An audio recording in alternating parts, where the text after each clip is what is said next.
You are welcome to the preparation of the manufacturing account. When we treated the statement of profit or loss account, we looked at trading activities where goods are bought and sold to determine the net profit. In the manufacturing concerns, what they do is to produce the goods themselves and sell. Therefore, it becomes important that manufacturing account is prepared for such organization that is into the production of goods and services.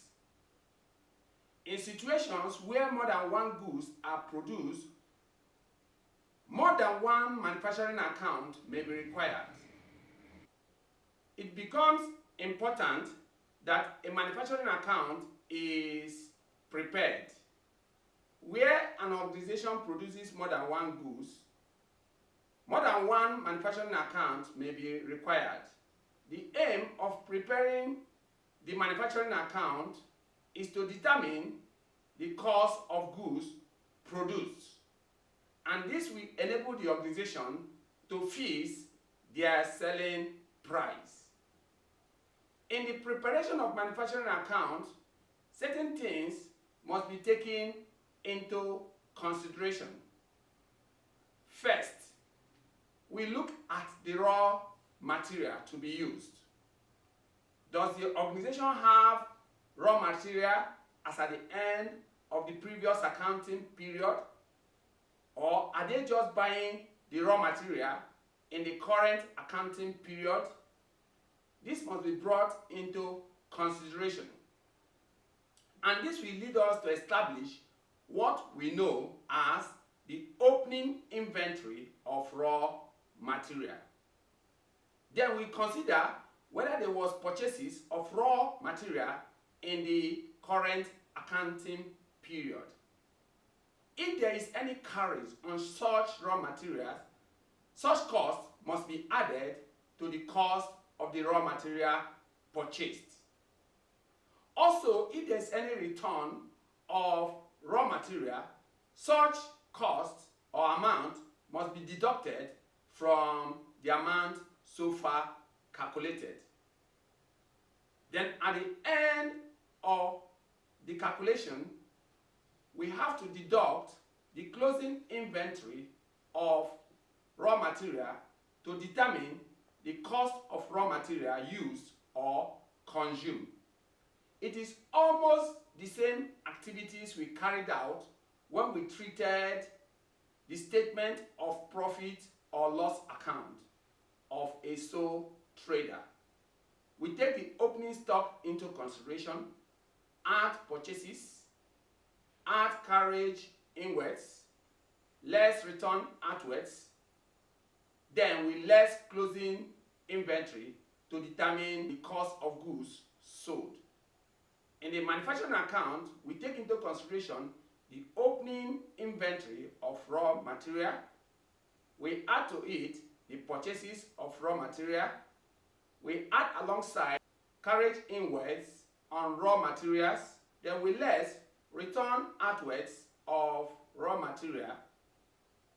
At the end, we deduct the closing inventory of raw material to determine the cost of the raw material used or consumed.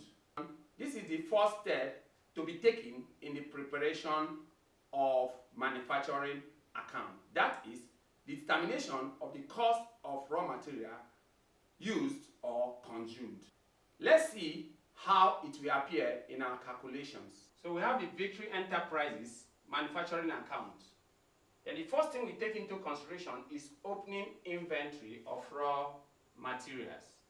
This represents the cost of raw material available as at the end of the previous accounting period. To this, we are going to add purchases of raw material, which signifies that the current raw material of $10,000 cannot be enough for the accounting period, or cannot be enough for manufacturing activities for the period. So the next thing is to purchase to join to the available raw material. So we have purchases of raw material as addition. So we add purchases of raw materials to the raw material of $10,000. That gives us $60,000 of raw material available.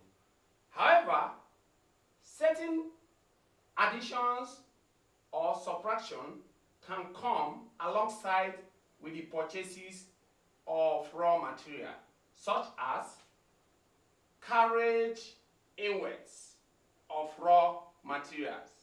So to purchases of raw materials, we add carriage inwards of raw materials, $5,000. This represents amount spent for carrying the raw material from the point of purchase to the business premises of Victory Enterprises. Since it forms part of the purchases, it will be added. If we had just ended with this without any carriage, it would have been 10 plus 50, which is 60. But since there is carriage on purchases, we have to make the adjustment using this line so that we find out the actual amount spent on purchases for the current period. After adding the carriage inwards, we take return outwards of raw materials into consideration. This, of course, has to be deducted. So we less return outwards of raw materials. The assumed figure here is $2,000. So we now have $50,000 for the new raw material purchased. We add $5,000 for carriage on the raw material, which is $55,000. Then we deduct return outwards of $2,000, which represents those raw materials that were purchased but probably did not meet our standard. We have to return it, and such quantity returned will be deducted from the actual cost of raw material purchased. That is why we have $50,000 plus $5,000, which is $55,000, minus $2,000, which gives us $53,000. We now extend it to the same line with the opening inventory of raw materials. This represents the old raw material that have been available in the organization. So this 10 old plus 53 new gives us $63,000. This amount represents the cost of raw materials available for use. Assume that you are the owner of this company or organization, and the total cost of raw material available to be used in the period is $63,000. If at the end of the production season or at the end of the accounting period, you come back to discover that the only raw material available is a raw material of $3,000 out of raw material of $63,000. What it means is that other raw materials have been used. And how will you know the ones that have been used in the period? It is to deduct the $3,000 raw material that is still available at the end of the period. And that $3,000 raw material is known as the closing inventory. So what you do now is to deduct the closing inventory, assume cost of $3,000. So we less closing inventory of $3,000. We now have $63,000 cost of raw materials available for use, less closing inventory. We now have $60,000, which represents the cost of raw materials used or consumed. If you observe, the $3,000 that was deducted represents part of the total cost of raw material that was not used in the period. That means This raw material was still available or is still available in the warehouse as at the end of the period, showing that the only raw material that have been used in production is raw material of $60,000. That is total raw materials available less the raw material that was not used in the period, which is called the closing inventory. So having gotten the cost of raw material used or consumed in the period, our next step will be to determine the next stage of costs that will be attached to cost of raw materials consumed in the period. Having gotten the cost of the raw material consumed, the other areas of costs to be taken into consideration are cost of labor and expenses. Therefore, we take into consideration what we call direct labor costs and direct expenses costs.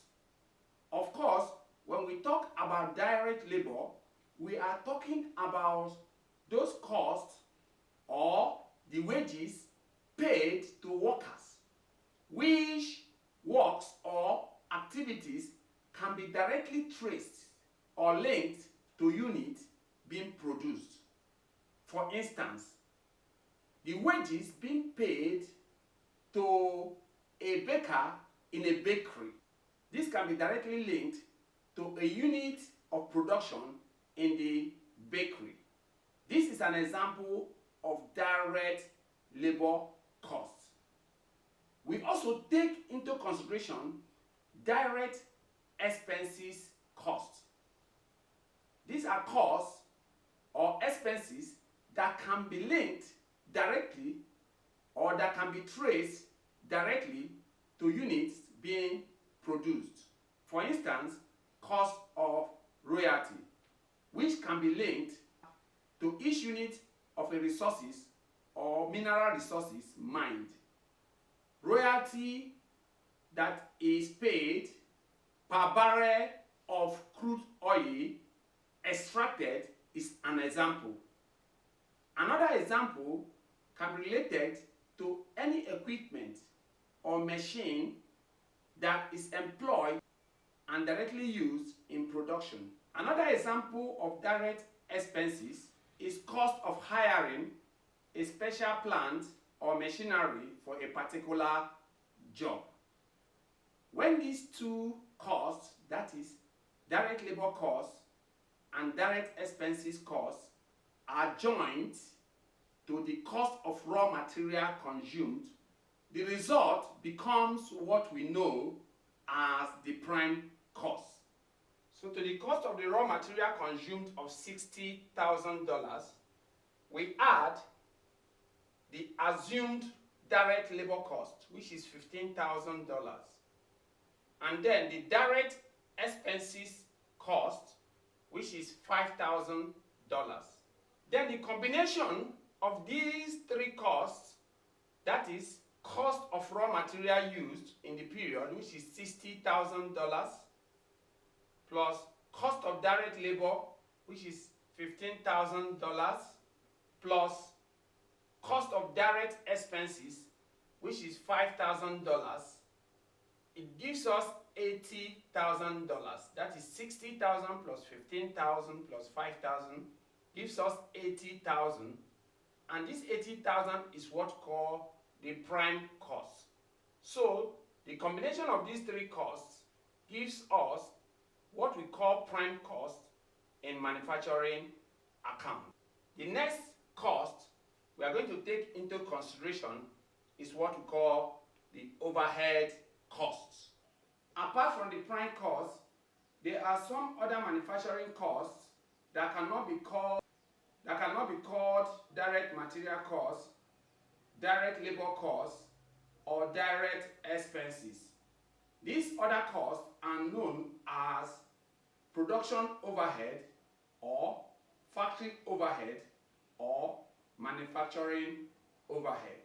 Manufacturing overhead expenses can also be called indirect manufacturing labor, material, and overhead expenses.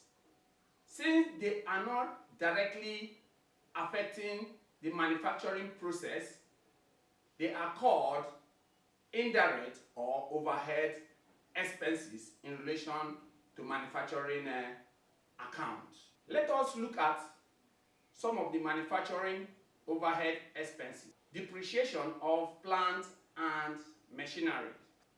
These plant and machineries are machineries that are utilized in the manufacturing processes.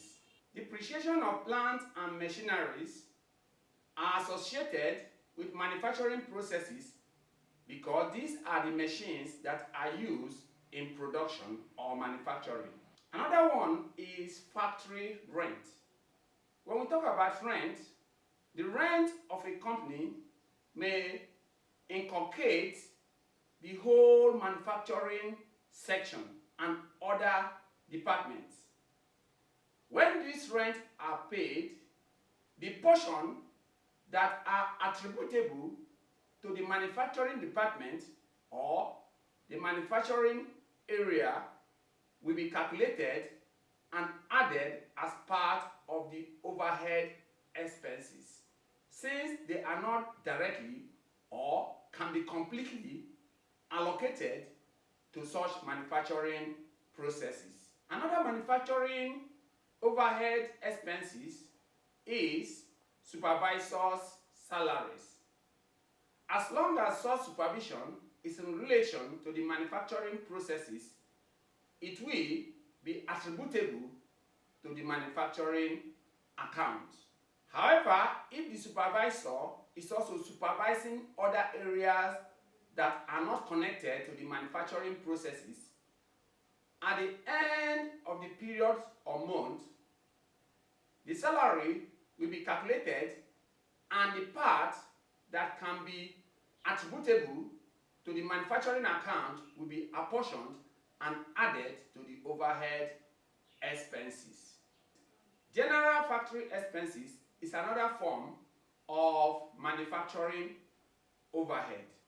Since these expenses is connected to the manufacturing processes, it will be added as overhead expenses. There are also other overhead expenses that we are going to be considering when we graduate from the foundation stage of our learning.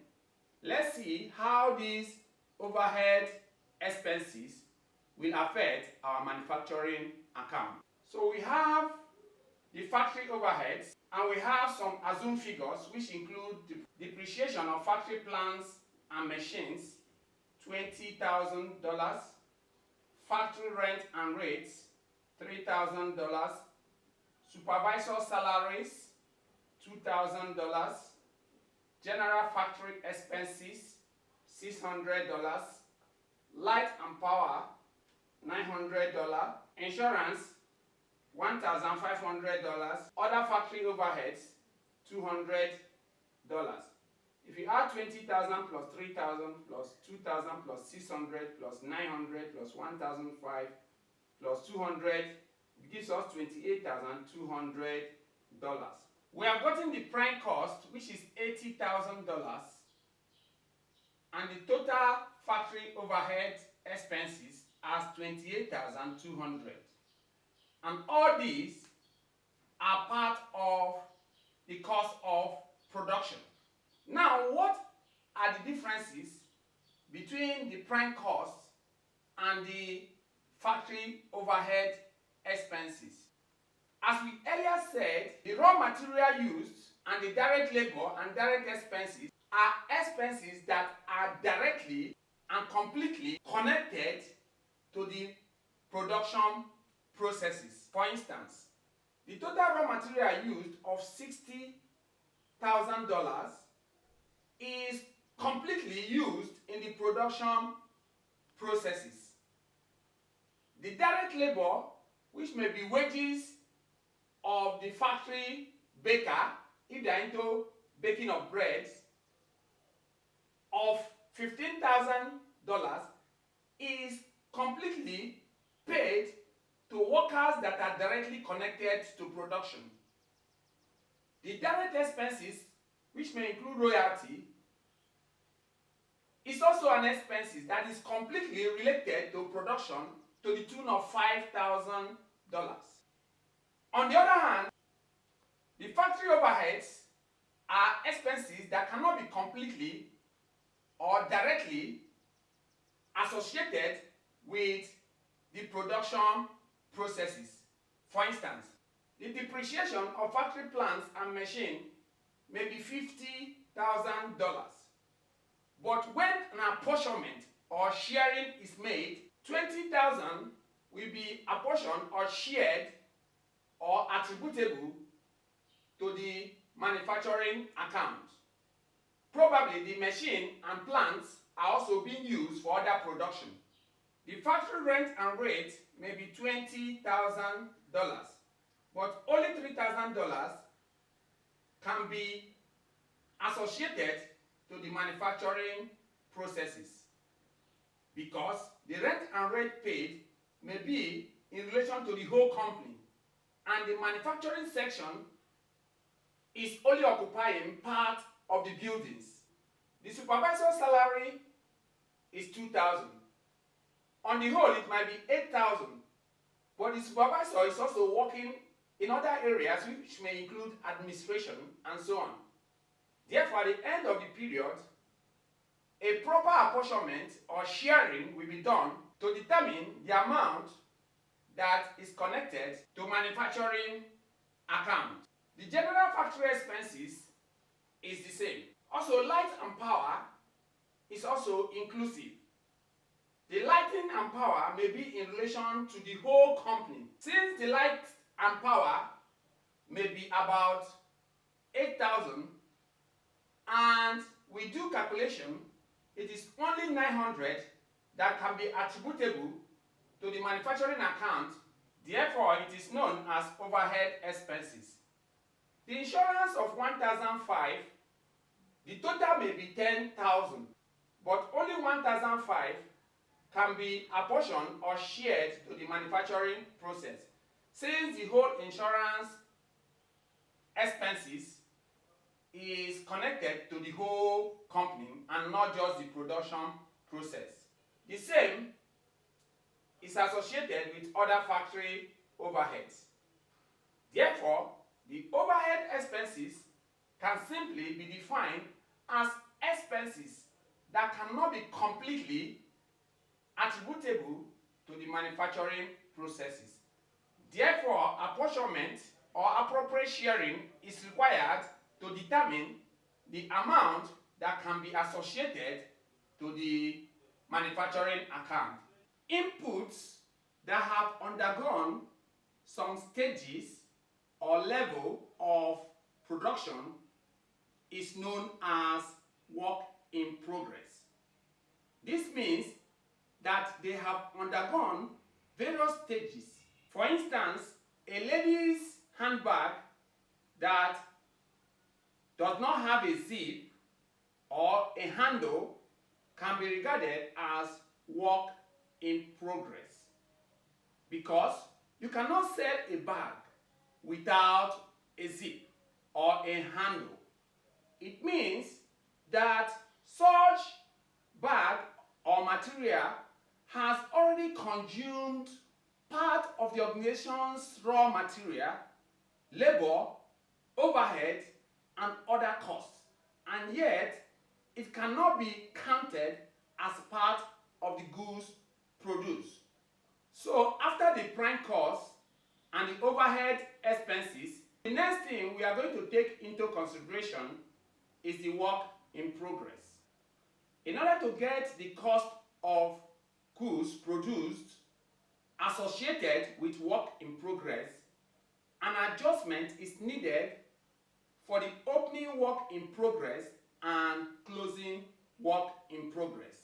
For instance, if the total handbags seen as work in progress at the beginning of the period is $20,000, these handbags has consumed material, labor, and overhead. At the end of the period, the work in progress components are calculated and seen to be just $6,000. What it means is that out of 20,000 work in progress products, they have completed some, and it is just remaining $6,000 uncompleted work. Therefore, what it means is that out of $20,000 work in progress components or products, the one of $14,000 has been completed and transferred to the production cost. How? $20,000 opening work in progress less $6,000 closing work in progress cost gives $14,000. This $14,000 part of the work in progress has been seen as completed part, and the cost now added to the production cost. So in adjusting for work in progress, the treatment is simply add opening work in progress less closing work in progress. Or this can be done separately and the balance included in the production cost. On the other hand, if the opening work in progress is less than closing work in progress, for instance, if the opening work in progress is $6,000 and the closing work in progress is $20,000, what it means is that at the beginning of the period, they had 6,000 opening work in progress components. And from that period to the end of the period, the closing work in progress becomes $20,000. What it means is that it has increased from $6,000, which were previously there in the previous accounting period, to $20,000. That means an increase from $6,000 to $20,000, which is $14,000. And this $14,000 represents the part of the current period material, labor, and overhead that are stocked in work in progress. Therefore, the $14,000 will be deducted from the production cost and seen as work in progress, because such product has not been completed and cannot be counted or added to the cost of production. So, in treating work in progress, it is either an addition to the cost of production or a deduction from the cost of production. If the opening work in progress is greater than the closing work in progress, the balance is extended as addition. However, if the opening work in progress is less than the closing work in progress, the balance is extended as deduction from production cost. Let's see how it will be recorded in our treatment of manufacturing account. Now we assume that opening work in progress is $20,000. You can see it in adjustment line. Then the closing work in progress is $6,000. So we have opening work in progress less work in progress, and we extend the $14,000. This is because at the beginning of the period, opening work in progress is $20,000 and at the end is $6,000, which means that part of this has been completed and transferred to cost of production. As you can see, 20,000 less 6,000 gives 14,000, extended to join the factory overhead and the prime cost. Assuming the opening work in progress is 6,000 and the closing work in progress is 20,000, this 14,000 will be a deduction. That means it will be deducted from these two figures, because more of the goods that accumulated to give the closing work in progress were supposed to be part of the cost of production. And since they cannot be added as cost, it means that they have to be deducted so that we can know the actual cost that has actually entered into production. So whenever the opening work in progress is less than the closing work in progress, the extension will be what? Deduction. That means minus. The next thing we are going to take into consideration is byproduct or scrap material. These are materials that are not required or materials that are damaged during the production processes. The values of these scraps or byproducts will be estimated and used to adjust the figure for cost of production. Of course, they will be deducted as these costs no longer form part of cost of production. Let us assume that the estimated value of scrap, if any, is 500. This will be deducted or minus from the cost of production, since it can no longer be added to the cost of production because it is spoiled or can no longer be used. Therefore, the net cost of goods produced, which is our aim of preparing the manufacturing account, becomes addition of prime cost, which is 80,000, plus factory overheads, which is 28,200, plus 14,000, which is the components of work in progress completed in this accounting period, then minus the scrap value gives us $121,700. That is 80,000 plus 28,200 plus 14,000 minus 500. It is now this net cost of goods produced that will be taken to the trading account as goods produced and will be used in the calculation of our gross profit. That is when we are preparing the statement of profit or loss account. For now, we have already gotten an idea of how the cost of production can be calculated. Sometimes goods are not transferred to the trading account at net cost of production, but at the market value of goods produced. For instance, if the net cost of the goods produced, as in our case, is $121,700, and the market value of these goods produced is $125,700. That means such goods produced, the cost price in the market is $125,700. The difference between $125,700 and $121,700 is $4,000. This $4,000 is seen as profit from manufacturing section, which will be transferred as a credit to the profit or loss account. On the other hand, the net cost of goods produced will not be used in the trading account.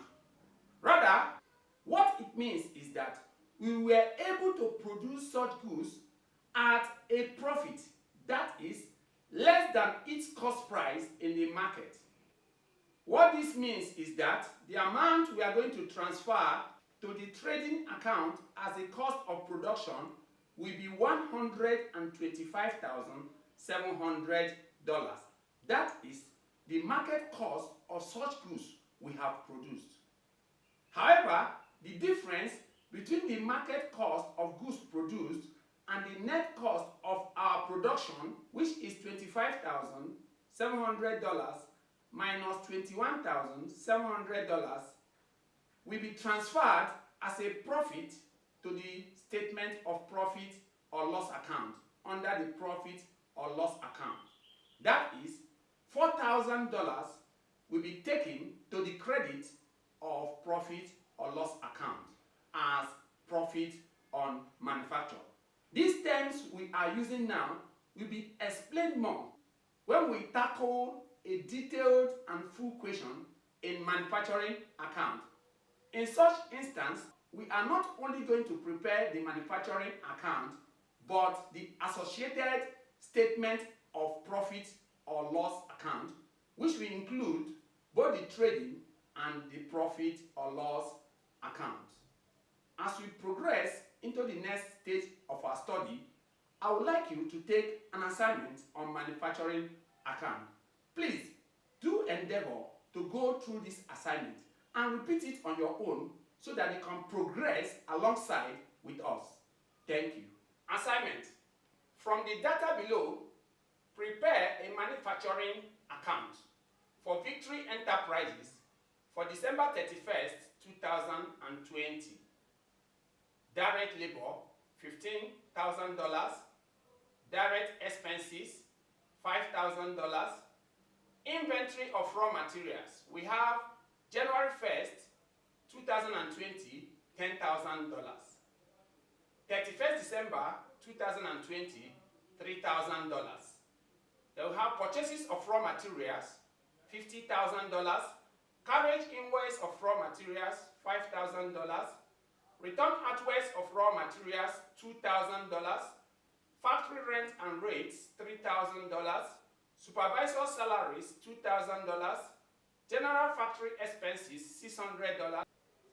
Light and power, $900. Insurance, $1,500. Other factory overheads, $200. Work in progress, abbreviated WIP, 1st January 2020, $20,000. 31st December 2020, $6,000. Depreciation of factory machines, $20,000. Finally, estimated value of scrapped products, $500. Now in this question, we discover that inventory of raw materials. We have January 1st, 2020. This is representing opening inventory of raw material. As the business ended in December 31st, 2020, it means that the business started by 1st January 2020. That is a period of 12 months. Therefore, the 1st January 2020 raw material inventory represents the opening inventory, while 31st December 2020, which represents when the business is closing, is the closing inventory, $3,000. In the same way, the work in progress, we have 1st January 2020. This is opening inventory of work in progress, $20,000. And the 31st December 2020 of $6,000 of work in progress shows that this date represents closing inventory of $6,000.